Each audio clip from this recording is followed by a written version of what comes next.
Une petite PS5 ce matin qui ne démarre plus, se coupe au bout de 3 secondes. Donc on va ouvrir tout ça et regarder. Souvent un problème d'alimentation sur le 3 volts, un court-circuit. Donc on démonte tout ça.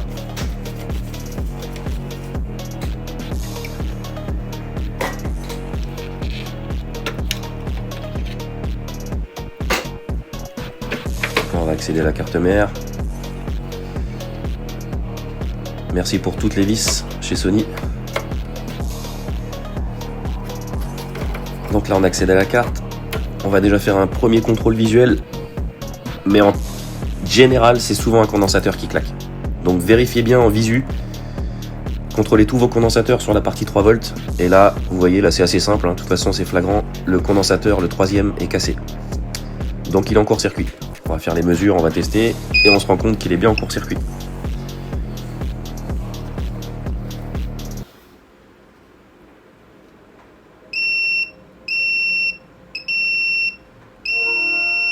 Donc là on va dire que la panne est assez facile. Habituellement il faut chercher un peu plus loin. Ou injecter du courant sur la ligne en court-circuit pour vérifier quel condensateur ou autre ressort. Donc là on retire le condensateur. Et on va retrouver des valeurs normales. Donc pour info, vous n'êtes pas obligé de remplacer le condensateur. Lui il est uniquement là pour stabiliser une ligne de tension. Donc même si vous remettez pas le condensateur, ça va fonctionner. Moi je le remets par principe et au moins on repart sur une ligne protégée, mais c'est pas obligatoire.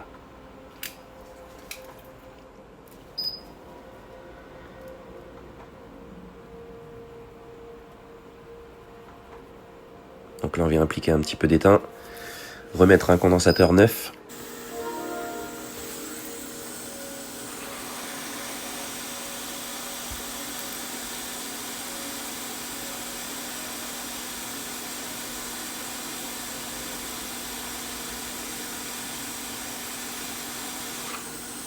Donc là il va se positionner tout seul.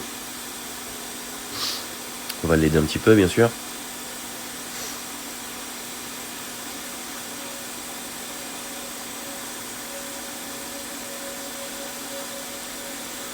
Ensuite on va venir nettoyer tout le flux de soudure.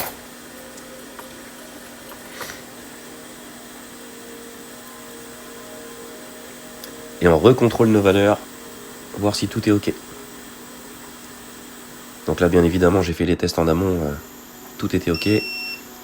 Donc on retrouve des valeurs correctes.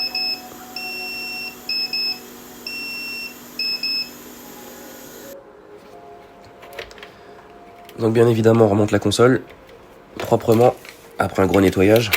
On en profite. Alors surtout vous ne touchez pas au métal liquide, parce que c'est pas du tout la même chose que la pâte thermique. Si le métal liquide est vraiment propre, vous le laissez tel quel. Donc là je vous fais passer le remontage, on va dire rapide, parce que Sony sont un petit peu chiants avec toutes leurs vis partout.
Que c'est long, c'est long, c'est long.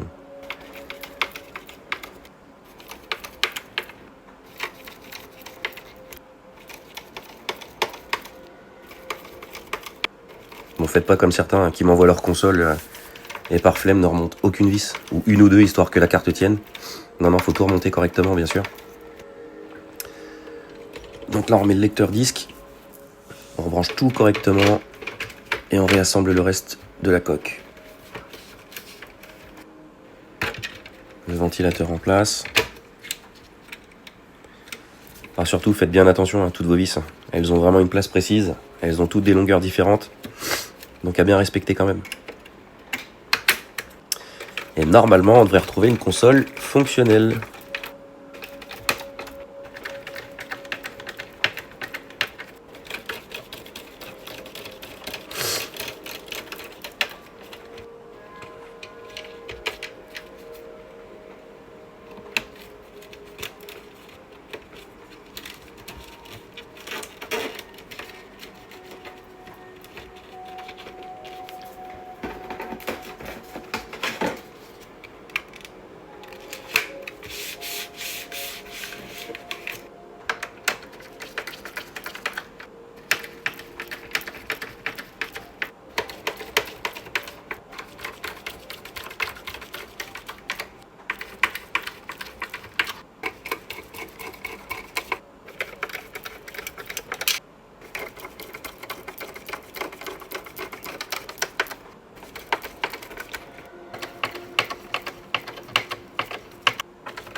Et là, on fait le test d'allumage.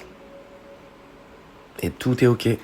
La console va redémarrer parce qu'elle a dû être mal éteinte déjà de base. Donc elle va redémarrer.